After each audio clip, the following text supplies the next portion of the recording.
Astonishing Legends Network.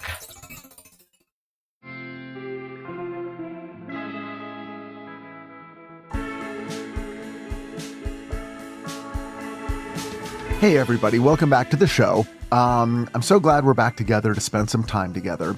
And I'm excited to tell you that Season 4 of Richard Haddam's Paranormal Bookshelf begins next week, next Friday. So we'll be back to traditional episodes for a while, and I want to thank you for sticking around over the holidays and listening to the special bonus episodes. A lot of you have been nice enough to reach out and let me know how much you enjoyed the interviews, and I'm so glad you do. This is what I'm going to try to do from here on out to get us from one season to the next by doing bonus episodes. So there's always something new in your feed. People didn't like it when we just went dark for 2 or 3 months. I don't blame them. So this is what I'm going to try to do. So wish me luck. Anyway, this week we're talking to Bill and Jaci Kousoulas. So I met Bill and Jaci last September at the Mothman Festival in Point Pleasant, West Virginia. They're so nice. They had a table just a couple tables down from mine. And we started talking about the book they had just published called Bridging the Tragedy, Silver Linings in the Mysterious Ohio River Valley. And I was really fascinated. The approach they took to talking about the Mothman sightings and the collapse of the Silver Bridge in Point Pleasant, West Virginia back in 1966 and 1967. I'd never heard of anything quite like it. And what was especially interesting to me was their concept of post-traumatic growth. So we've all heard of post-traumatic stress disorder or post-traumatic stress syndrome, but is there a way to come through tragedy stronger than you were before? And this is the question that Bill and Jaci were asking. And they ended up going to Point Pleasant a few years ago and speaking to the citizens, a lot of whom were actual witnesses to either Mothman or the bridge collapse, or they knew people who were on the bridge the night that it collapsed, people who died. And they really get into how the community absorbed this tragic blow and how they looked to each other and depended on each other to get them through. So it's a fascinating conversation. I think you're going to enjoy it. And just remember, we're back to classic episodes next week, Friday, January 30th, and that'll go all the way through June. Okay, so, but now sit back and enjoy my conversation with the really lovely couple, Bill and Jaci Kousoulas. Here we go. Bill and Jaci, welcome to the show. I'm so glad to have you here. Thank you, Richard. Very much Thanks appreciated. For having us on. Okay, Bill, I want to start with you because you were the one who told me that the Mothman Prophecies movie changed your life. And that, of course, focuses directly on me and how great I am. So let's just start there. Let's just make this all about you, Richard. Let's do that. I'm always more comfortable when that's sort of the door we walk through. Well, who knows where we'll go. Absolutely. So what happened was, interestingly enough, I watched the movie at kind of a turning point in my life in general. So I was involved at the tail end of my first marriage, and it was an unhealthy relationship. But for whatever reason, we got together, and she had rented the movie, The Mothman Prophecies, which is really odd because she's not into anything paranormal. She finds most of that stuff dark and evil. And so for her to have this was kind of a weird thing in the first place.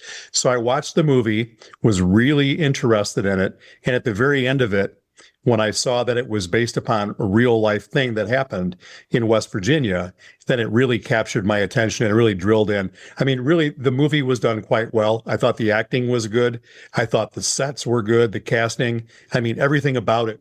There was a lot of mystery that was going on within the context of the movie. And then at the end, when the bridge went down, that really spoke to me as well. So that really kind of turned me to the point where it revived my interest in paranormal topics because I'd kind of gotten away from that for a while. And so about a year later, my ex and I were separated, and I met Jaci. And so towards the end of that first marriage, Jaci and I became friends. We got to know each other for the next several months.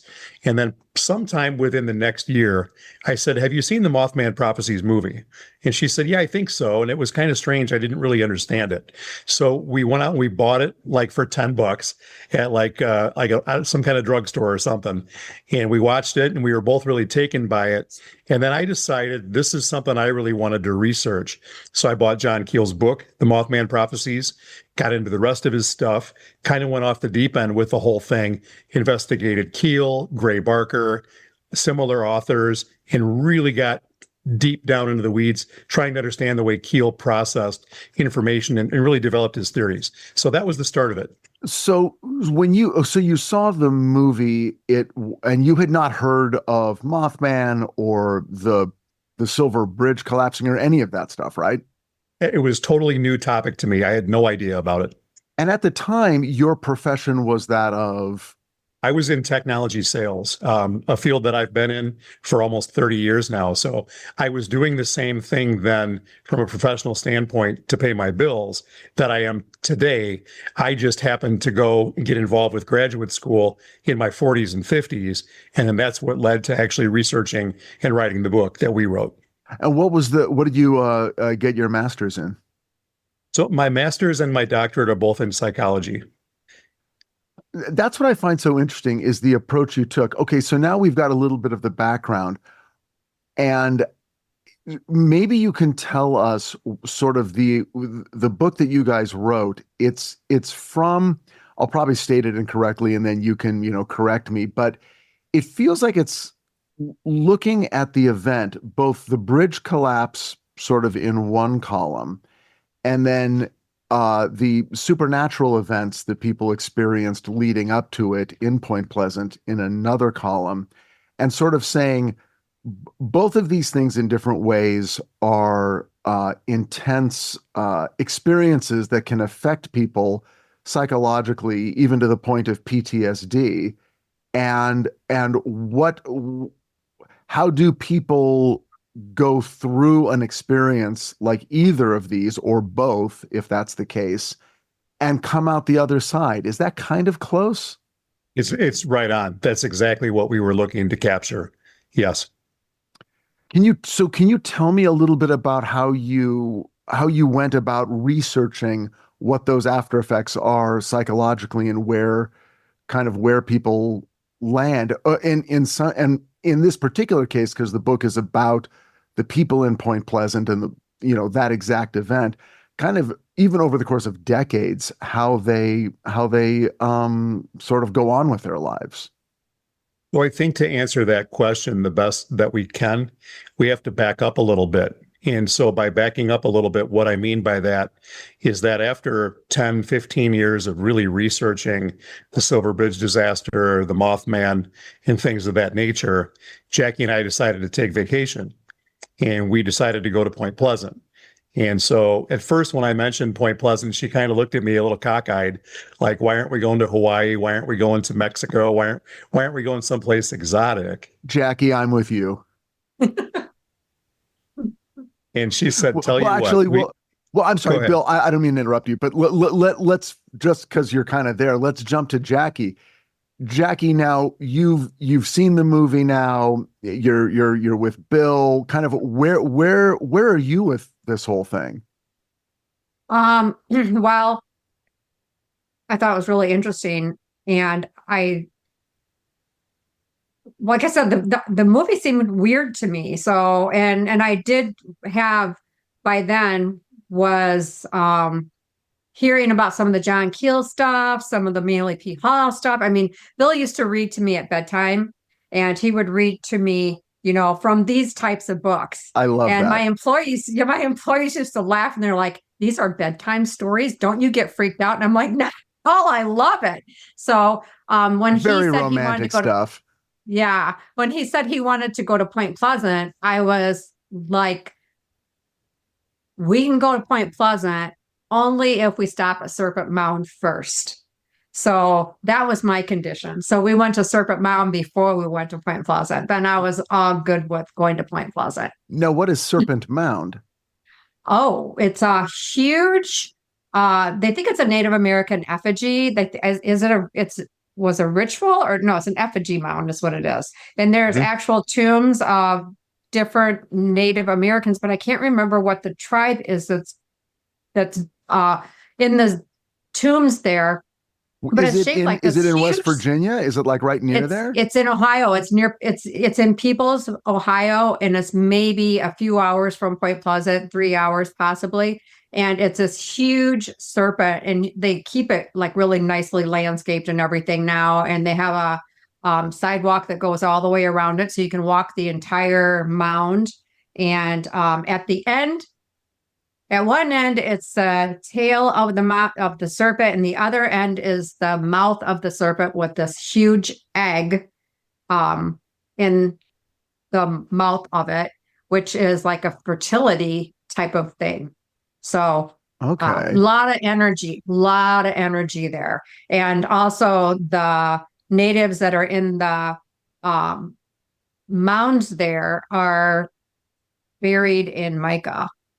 And apparently the mica is like it's like a, how do I want to say it? It's like a crystal or a stone that carries like this energy of transformation and change, and like helping to like helps the energy flow for the spirit world and the material world. So this was sort of a burial site for certain people, and the idea of burying them with the mica was to facilitate their journey into the next world, kind of like some of the Egyptian stories we hear about the pyramids and various things. Yes. That's what I believe. And honestly, I don't remember the entire story, but I remember that part of it because Andy Colvin, who does a lot of the John Keel books, him and I had a really lengthy conversation about it, along with HP, who is in a lot of his books, Harriet Plumbrook, and she's also in our book. So we had a big conversation about it because Harriet has gone there many times for just like psychic readings and stuff for people because she picks up on energy so much. So you were like, okay, if you're gonna go to your like scary mythological paranormal hotspot, I get to go to mine. Right. You know what? And I'm the one that's always been an experiencer my entire life, the paranormal stuff. So for me, it's like, it just didn't do much for me. For him, it's like he couldn't wait to be there.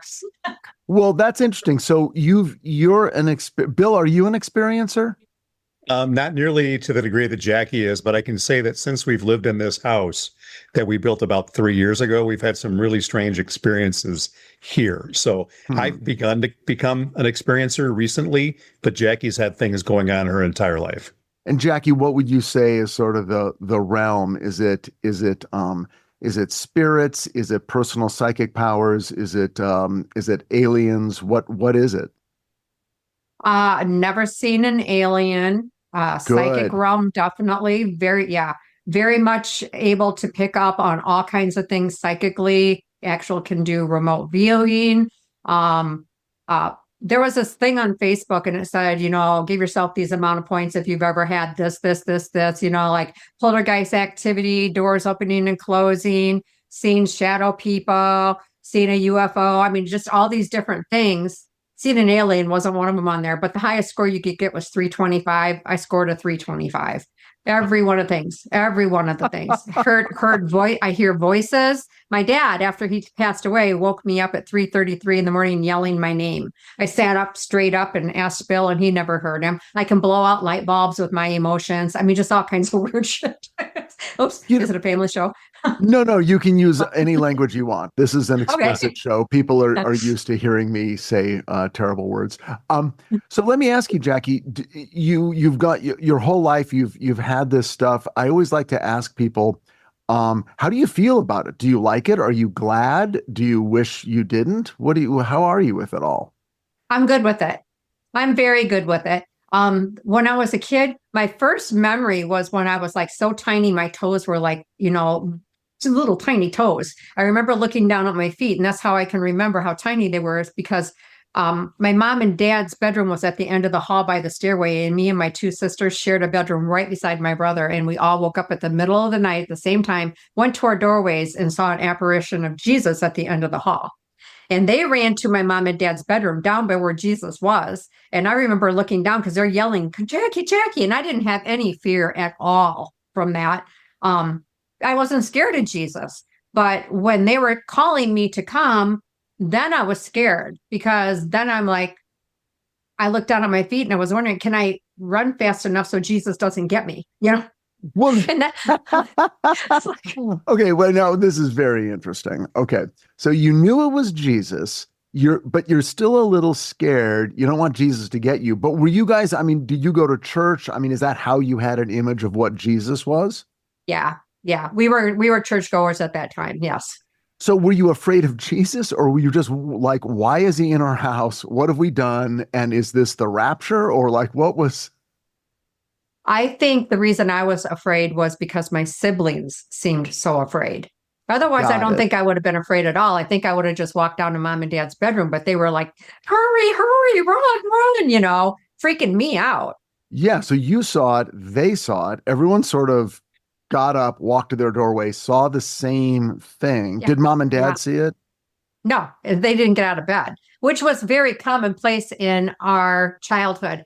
Everything we saw was either your eyes are playing tricks on you, it's your imagination, go outside and play, go back to bed, whatever. Do it was your like, homework. Yes.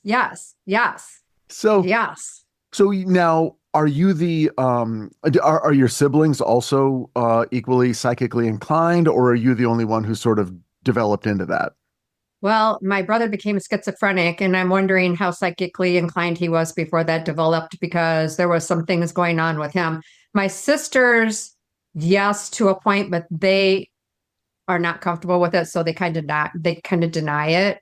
My children, on the other hand, pretty much out of this world. My son especially is really got some things going on. And do they approach it in a I mean, have you helped them sort of like, okay, look, here's how you turn it on, here's how you turn it off, here's what you do, here's your best practices so you're not bombarded 24 hours a day. How do you do that? Well, my daughter became a drug addict, so that's how she dealt with it. And now that she's been clean for 10 months, so we've been talking about it more. So she's going to start working towards ways to protect herself, so she's not afraid, because she's very afraid of life in general. My son knows everything, so he doesn't need me to tell him anything. he is actually has Aztec blood and comes from the Montezuma tribe. So I think a lot of his comes from that, because he's even more off the church. But what he tells me is that I told him to sage his house, because I saw some things in some pictures in his house that were really concerning for me as a mom. And he told me he doesn't need to sage his house. He's comfortable with his spirits. They've been with him his entire life, and he doesn't want them to leave. But they growl, and they appear as little black figures with little children beside them. And it's like, it scares the hell out of me. I don't see that kind of stuff. That's the kind of stuff that I see around him. So this is interesting. So you're seeing things around him, and from what he says, he's sort of confirming that's what he also sees. He hears them. He doesn't see them. What he sees is he sees the orbs, and he sees the shadows, and he sees like movement of wave energy kind of stuff. But he doesn't see like the actual figures like I see. I feel like just from talking to you that you've sort of come to a way to feel safe with all of this information flowing around you and through you, and you've come up with some ways, and I get the feeling you want to be able to pass that along to your kids, and you're just, I mean, like any parent, it's like, I've been there. I know what you're going through. Would you please just listen to me? And they're like, no, I've got to do it my own way. Yep. He's told me since he was a little kid that he knows that I mean well by sharing my experience with him and trying to help him through things. but he has to learn it his own way in his own time. Oh, kids, they think they have their own lives. Mm-hmm. How Yeah. old are these kids right now? My daughter is 48 and my son is 44. Okay, so they're on their journey. They're Yes. they're making their Yes. decisions. Okay. Yes. So Yes. Full okay, grown. so let's kind of loop backward. Now Bill comes into your life and you're like, awesome. And then he shows you the Mothman prophecies and you're like, what? And then what happens? How does all this come together where the two of you are suddenly working on a book? Well, we went to Point Pleasant and we met Carolyn Harris, and Carolyn touched our hearts so deeply that we just fell in love with her. We only spent 5 days going in and out of the Mothman Diner, talking to her and things like that. And then we came home and had every intention. Well, Bill thought that we would never go back, and he was like really sad. And I'm like, well, we'll go back. We'll go back. We got to go back and see Carolyn. And we made friends there, And so on Christmas Day, we were coming home from my mom's, and Bill said to me that he wanted to contact Carolyn and ask her if he could write her story, because she would never talk about losing her son on the bridge. And I said, well, I don't think she'll let you, but at least wait until after the holidays to contact her about it. She passed away. She went in the hospital that night from a heart attack, and she passed away right after midnight on the 26th of December. Oh, So Bill wanted to write a book, like basically to kind of honor her. I guess. I mean,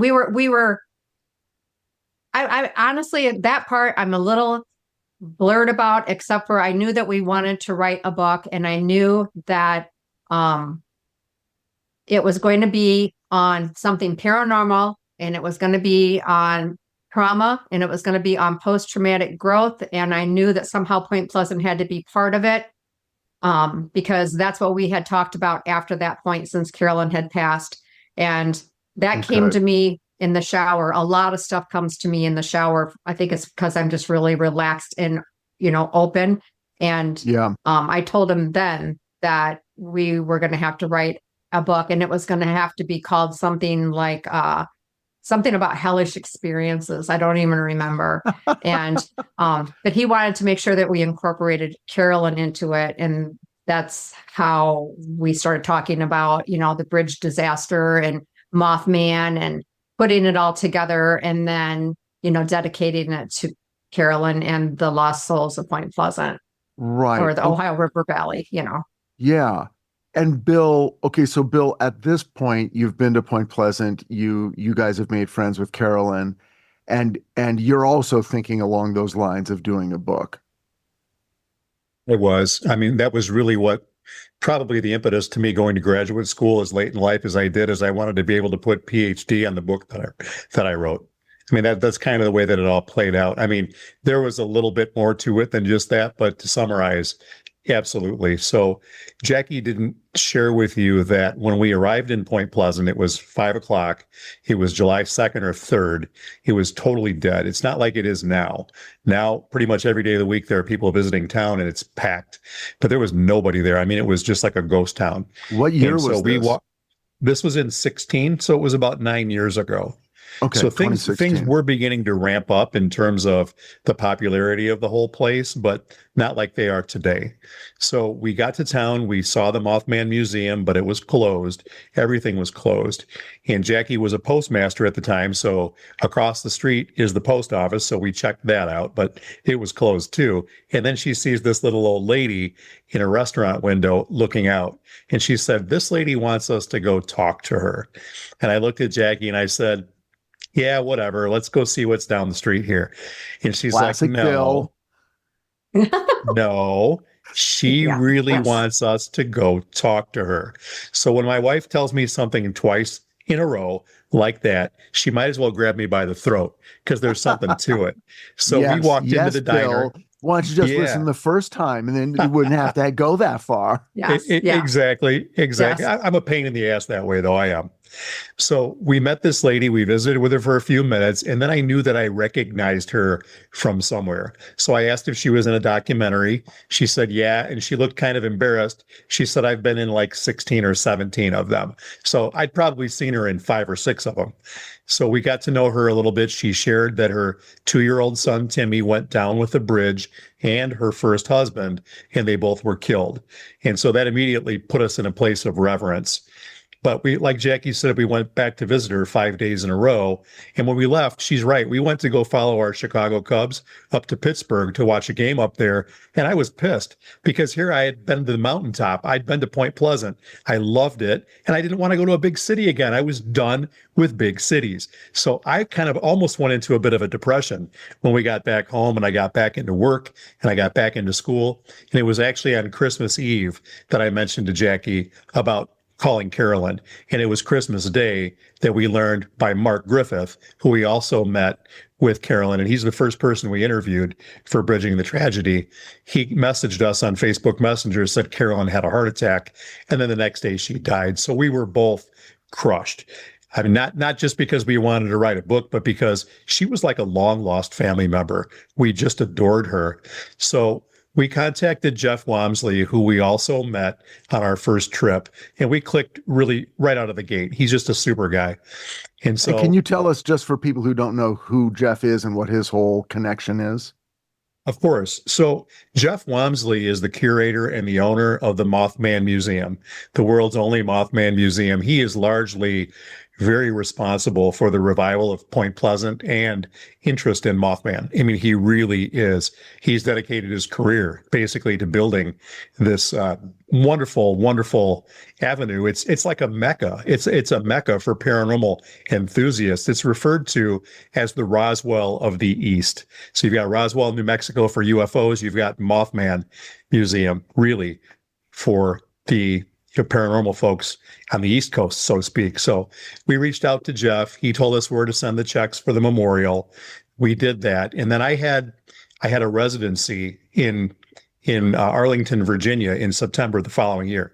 So we drove all the way to Arlington from Chicago. And on the way back, we had dinner with Jeff. And that kind of kicked in the whole idea of we need to really do something with the book. But like Jackie was talking about, it took us a little while to kind of come up with a plan and exactly what we wanted to do. And meanwhile, I was starting dissertation, and my dissertation topic was post-traumatic growth, the good things we experience by going through trauma. It's what people don't think about when they're going through really negative experiences. And over the next few years, we kept going back to Point Pleasant. And when I graduated, it wasn't a month later that we came up with the research plan to take a look at post-traumatic growth in terms of the Silver Bridge disaster and the Mothman and the paranormal things that happened in the Ohio River Valley in 66 and 67. So is post-traumatic growth a something that people experience, like I want to say, is it an alternative or just a different way of experiencing the aftermath of something as opposed to PTSD? Is it an outgrowth of PSD later down the line? How does it, because we've all heard of PTSD, but I think we're just hearing now and starting to learn about the notion of post-traumatic growth, which is largely positive. How do those two interface? Well, and I think, Richard, that a great way to explain it is that it's kind of the opposite of post-traumatic stress disorder. We think about psychology, we think about counseling and how it's normally done to remediate pathology, the things that are going wrong with us in our lives. Maybe it's addiction. Maybe it's, my wife left me and my life is devastated now and I'm in a depression. How do I get out of that? But the flip side of that is a kind of a newer movement in the social sciences called positive psychology. And it's harnessing things in our lives that are really good, bad, or negative, possibly like trauma, and then being able to find the good that can come as a result, not just of getting through those things, but utilizing that trauma as like a springboard to maybe get to the next level in our lives. It's something that is kind of counterintuitive. It's about a 20 to 25-year-old phenomenon. So it's pretty new when it comes to research topics. But the neat thing about it is that so many folks, whether in the paranormal or just in everyday walks of life, can experience trauma and never really process it with an eye toward growth. Maybe I can cope with this, right? I mean, you hear people talk about coping mechanisms and coping skills and different ways to be able to handle situations. But this is more of a matter of utilizing that trauma, utilizing that negative experience, and then taking off and growing as a result of going through it. So is this something that happens spontaneously, or is the idea that this is sort of a protocol for treatment? It's closer to a protocol for treatment. It's really something that has to be done intentionally. It doesn't typically manifest as a result of, I just want to feel better. There are things that you have to do in order to grow and to be able to get past trauma. One of the first things is to face it and to own it and to say, hey, you know what? I've been through this. This hurts. How can I get past the hurt? How can I grow as a result of what I've just been through? We found through interviewing the folks in Bridging the Tragedy that a lot of the things that helped them were the sense of community.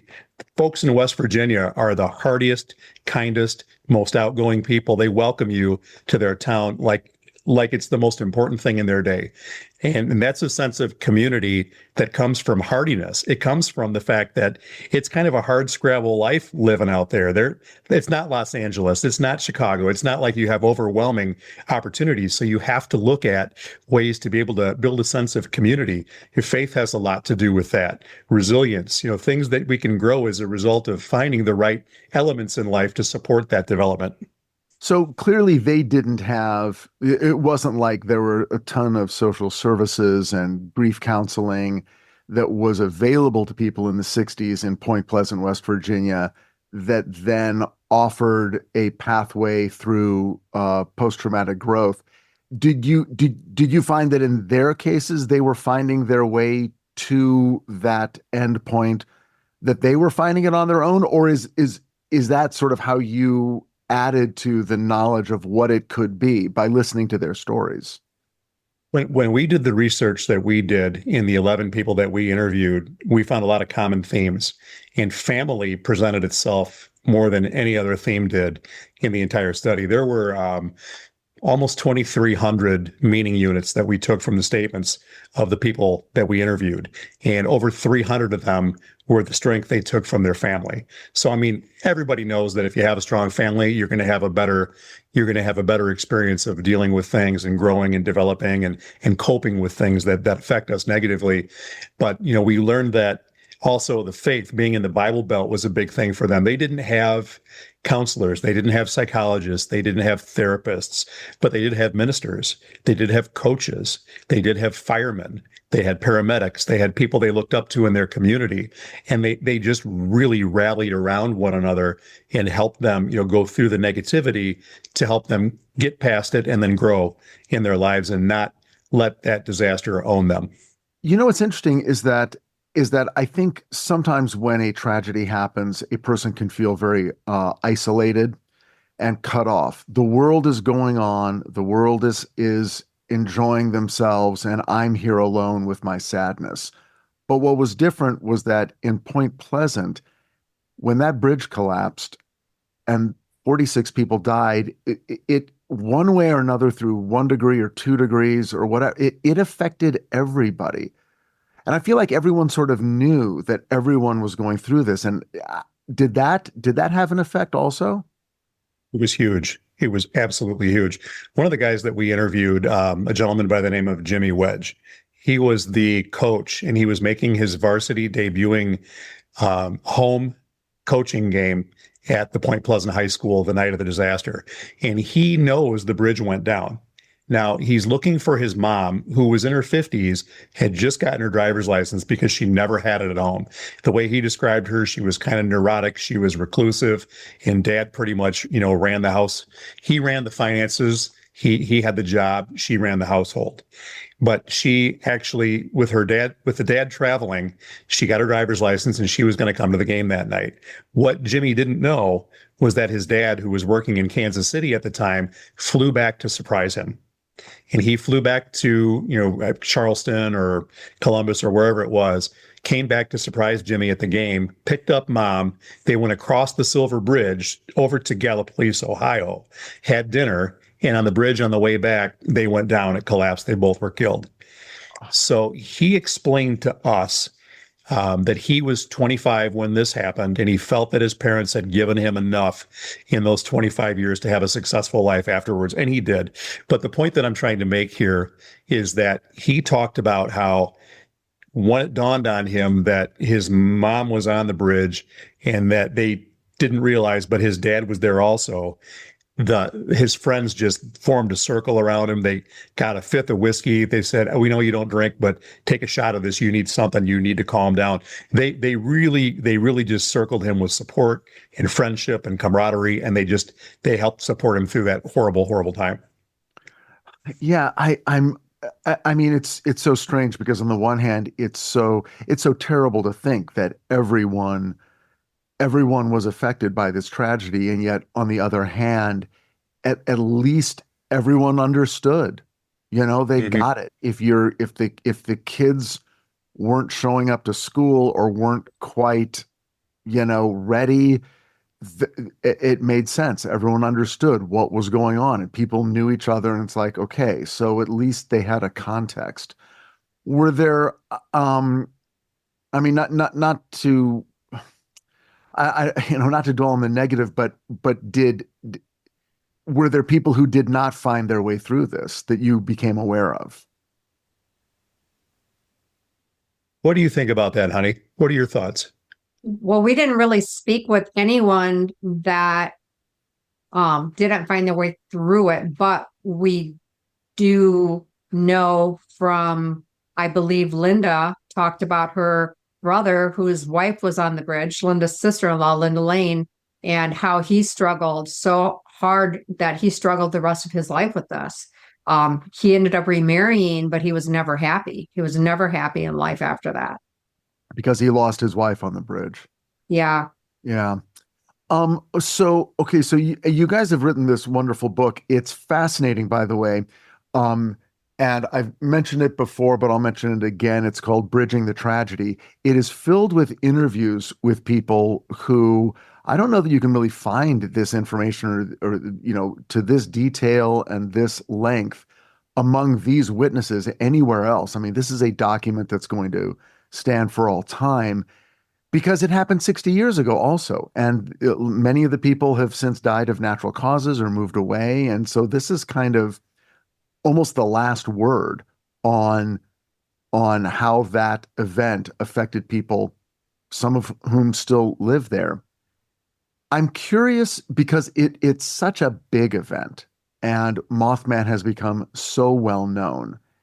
And you guys are kind of at the forefront of this kind of research, this sort of blending of human tragedy and also the after effects of experiencing something supernatural, which, by the way, is very well known, especially in the alien abduction community.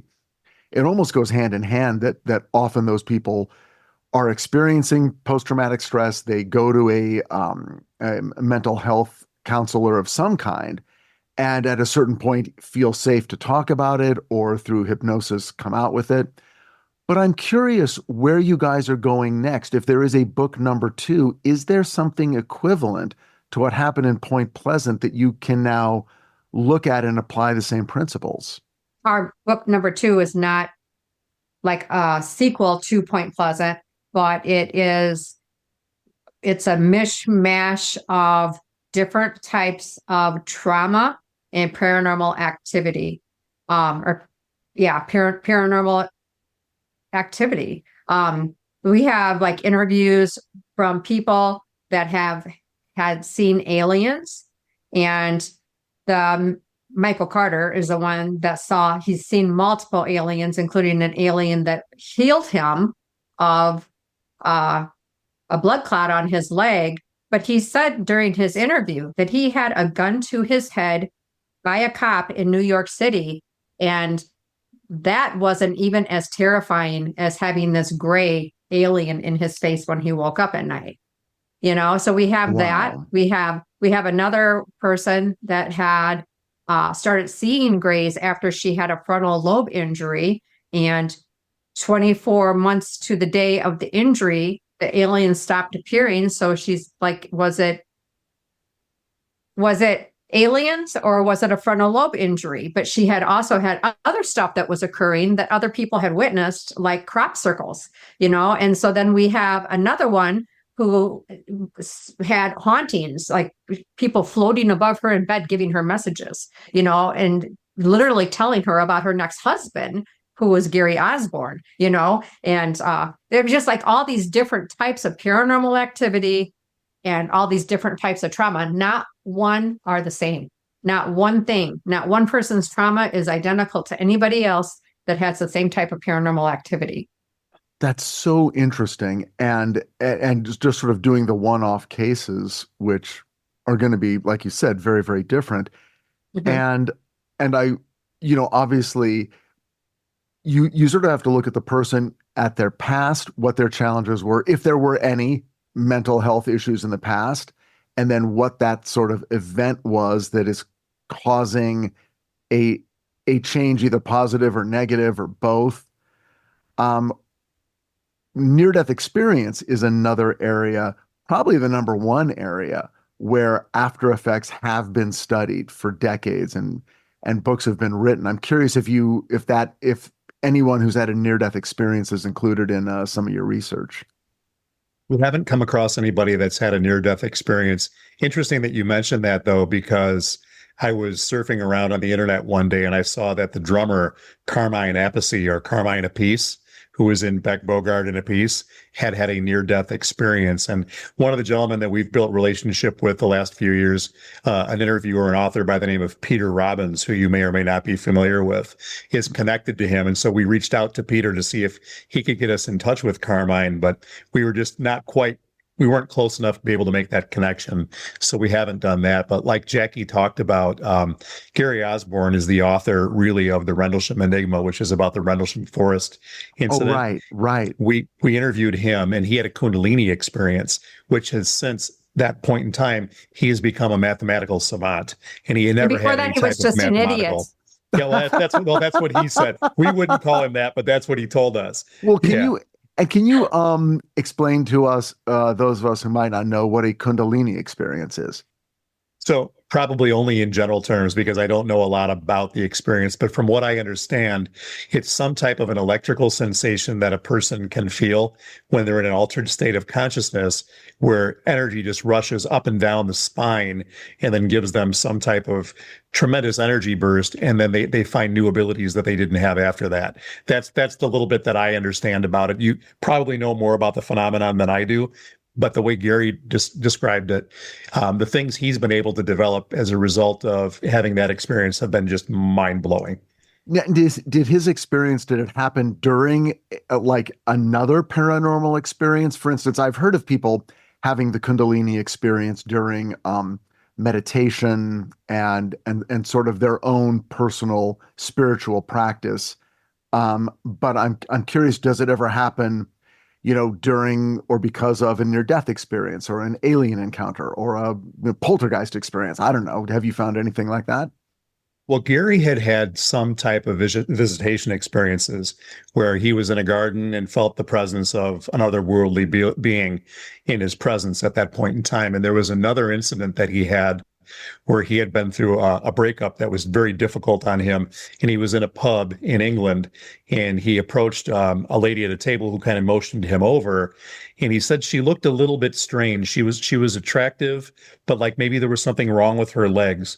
And she was sitting at a table of other ladies and he sat down and he visited with her. And she said, you're off your path right now. You need to get back on your path. You need to, I know you're hurting, but this too shall pass.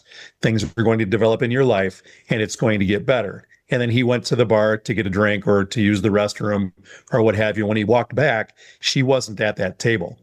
There were the ladies that were there. And he asked the other ladies, he said, what happened to your friend? And they just looked at him like he had two heads, because this woman wasn't there. This was some type of manifestation that just occurred to him. When he went back to his table, his friends said they never noticed him talking to a lady at that table at all either. So he had a couple of really odd experiences, but I don't think he was pursuing a Kundalini experience. It just happened spontaneously, but it may have been inspired by these two otherworldly encounters that he had. I spend so much time saying all of this stuff is connected, and we can't separate, ghosts from UFOs, from Bigfoot and various other, psychic experiences. And yet, the minute I hear a story I've never heard before, I'm like, that's crazy. That can't have anything to do. And I'm like, wait, well, hold on. But it totally freaks me out. But I feel like I'm hearing more and more about people like meeting other people. And then later on, maybe that was not a person in the way we typically understand them. Are you familiar, Richard, with the part in the Mothman Prophecies when Keel is in the apartment right when he expects the lights on the White House lawn to like cause this big blackout to happen? Right. Are you familiar with that? I remember that section for sure. So there was a guy in the apartment with him as he was watching TV, and he was visiting with him. He was an old friend and blah, blah, blah, blah, blah, blah, blah. But in any event, he was clearly there with John. So down the road, several months or maybe a year or so later, John tries to get a hold of this guy and he can't reach him. And so he gets a hold of the guy's wife. Turns out she was the guy's widow. This dude passed away before December 15th, 1967. He wasn't alive. He could not have been there with Keel at the time. That is so strange. It's like, it's like a phone call from the dead, except it's in person. Yeah. Yeah. And here's another thing. Like if it had been very, very brief, I'd believe it more, or I'd sort of go, oh yes, I've heard other things like that. But when it's extended, it becomes harder to understand. And I don't know why, but I guess we all sort of, who have not experienced these things kind of struggle with them. I don't know, Jackie, you hear something like this. What do you think? You mean any of it? When I hear anything from anybody? Well, no. No, when you hear like a story like that, or like the one in the pub where a person is having an extended conversation with someone who later turns out either to have been dead or maybe just wasn't there, and it's an open-ended mystery. When you hear something like that, do you understand it any better than we do? I don't think so. I mean, I don't know how well anybody really understands any of that. I go back to the Bible verse. I don't even know the whole verse, but it says, something about entertaining angels unaware, and what do we think that an angel looks like? Who knows? Carolyn Harris thought Mothman was an angel. So are they angels appearing as what people don't, really believe in angels? So they're just seeing people, or are angels just really people that without wings, and somehow the wings got attached because of biblical times, the Right. writing of the Bible? Well, those are the stories. You reminded me, I do hear about those where a person will be in a car accident, on a lonely highway. And then suddenly an ambulance or a police car pulls up and a first responder comes in, helps them, gets them out of the car, does a few physical things for them. And then later, as other people show up to help, it turns out that first person, nobody can account for them at all. And that feels overtly angel-ish, Right. Yeah. My son saw an angel pushing a vehicle. My sister took him to Minnesota. I didn't want him to go. He was small. I was scared to death for some reason. I just felt really bad about him going with. And they went through Wisconsin, came back in a really bad snowstorm and lost control and started going off of a deep, deep hill, like a cliff almost. And my sister thought they were dead for sure. And my son actually saw the angel push them back to stay on the road. I don't know. Yeah, I've heard so many of these stories that are like that. Yeah. And then on the other side, you'll hear people through um, mediumistic communications confirm things like that. Yeah. Like, there are moments and certain instances where a person who has passed on perhaps can manifest physically just enough to help a person either tell them to stop or look out or actually physically interfere with them so that they do not come to harm. Yeah. Yeah. For our guides, I mean, what are they? Guides, angels, whatever. I mean, every day I ask for, me and my loved ones, guides, angels, and helpful ancestors to help us throughout the day, So, I mean, I don't know if it's a guide. I don't know if they're angels. I don't know if there are ancestors. I have no idea what these spiritual beings are, but I do know they're there, and I do know that they can be very helpful.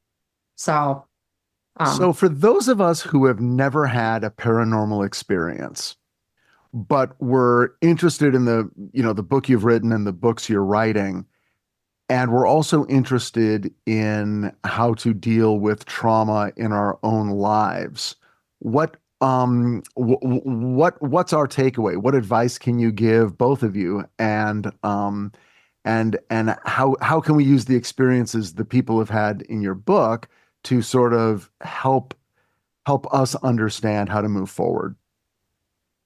I was in the process of coding one of the interviews. And what that means is assigning meaning units to each one of the statements that the participants made. Just today, I was working on one with a lady who we met at a paranormal conference put on by Chris Fleming a couple of years ago here in the Chicago area. And as I was working through her interview, she was talking about all the strange experiences she has had in her life. She grew up basically on what was it used to be like Native American burial ground. It was kind of like the Poltergeist movie where they moved the headstones and left the bodies. But they did this in Never the a golf good course. idea, by the way. I don't think that's a good idea. No, not at all. Not at all. Well, those spirits were really pretty angry, and she had a lot of experiences, and she felt like she was crazy. But I think that in the first advice I would have is find somebody you can trust and open up to them. Don't keep this stuff inside.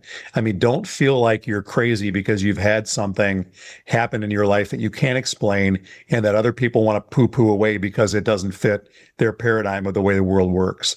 Find somebody you trust and don't be afraid to tell your story. And I think that that's the greatest thing that we found with really everybody we've interviewed. We interviewed 11 people for Bridging the Tragedy and 14 for the next book called Transcending the Darkness. But every person we've talked to after going through the process, it's almost like a therapeutic thing for them just to tell that story and to have us ask the questions and to listen non-judgmentally and to give them the space to be able to let this stuff out. And then to find out that there's a huge community of other people that have experienced this weirdness too. So it dispels the negativity associated with being different. So that's the first thing I would recommend. Yeah, it's funny. I assume, you guys maybe too, because this is an interest of mine and I listen to all the podcasts and read all the books. I'm like, well, everyone knows what to do. You have a weird experience. There's, you just call Scott and Forrest on Astonishing Legends, or you check in with, Jim Harold, or, just reach out to one of your favorite podcasts or something. And then I'm like, wait a second. No, most people aren't into this stuff and they don't necessarily have a context to put any of this in, including near-death experiences, which again might be the most well-known and well-documented and widely studied of all. I'm sure there are people having near-death experiences all the time who don't know what happened, why it happened, and don't feel comfortable telling anyone. So I'm glad you said that. I think that makes sense. Jackie, how would you respond? Well, what I will say for me is I was raised in a house of horrors because of my dad being an alcoholic. And And that's kind of where our current study has originated from because of my childhood. But I was afraid all my entire childhood. I was scared to death. And so there was a ton of trauma that I watched my family go through because of his alcoholism. Not me so much. I was his favorite. I was the little girl. And so I was spoiled. And but I watched all this other trauma happen to my family. And behind all of that trauma, there was a huge amount of shame. And it was too shameful to talk about to people. I had best friends that were getting beaten, and I didn't know that they were being beaten bloody by their father until we were adults, because we didn't talk about it because the shame held us back. When I finally decided that it was okay for me to start talking about some of the trauma that happened, some of the survivor's guilt is what I learned what it was. I was afraid to face it. And I had one person say to me, if you're afraid, then do it afraid. That's all I needed, was permission, was just to find that one person that can allow you to give yourself permission to move forward through the trauma, the shame, the pain, and grow and go. Start living your life from it. I love that. I really don't think there's a single emotion more damaging than shame. Mm-hmm. I think that's, and it's tied to so many things, but I think that's the one that just stops you in your tracks. And I'm so glad you said that. You guys, I cannot wait for this next book of yours. And I want to thank you so much for being on the show, Bill and Jackie. And once again, I want to plug your book, Bridging the Tragedy. And folks, there'll be a link in our show notes so you can get it easily. Or you can look in your local bookstore or bookshop.org and order Bridging the Tragedy by Bill and Jaci Kousoulas. And thank you guys so much for being on the show. Thank you very much for having us. Yeah, thanks, Richard. This has been great. All right, we'll talk again soon. Bye. Bye. Have a good night.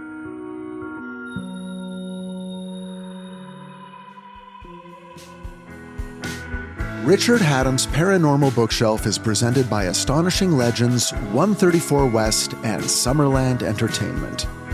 Executive producers, Scott Philbrook, Forrest Burgess, and Susan Lambert. Our associate producers are Tess Feifel, Sailor Franklin, and Harrison Marks. And our sound designer, engineer, and editor is Kevin Ducey. Artwork is by Tommy Beaver. Website is by Kayla Lord. And our music, as always, is by Nima Kazaruni. Please join us next week when we take a look at Dr. Alan Botkin's controversial and truly groundbreaking book, Induced After Death Communication. Until then, be safe and be well, find the light in the dark, and we'll see you again soon.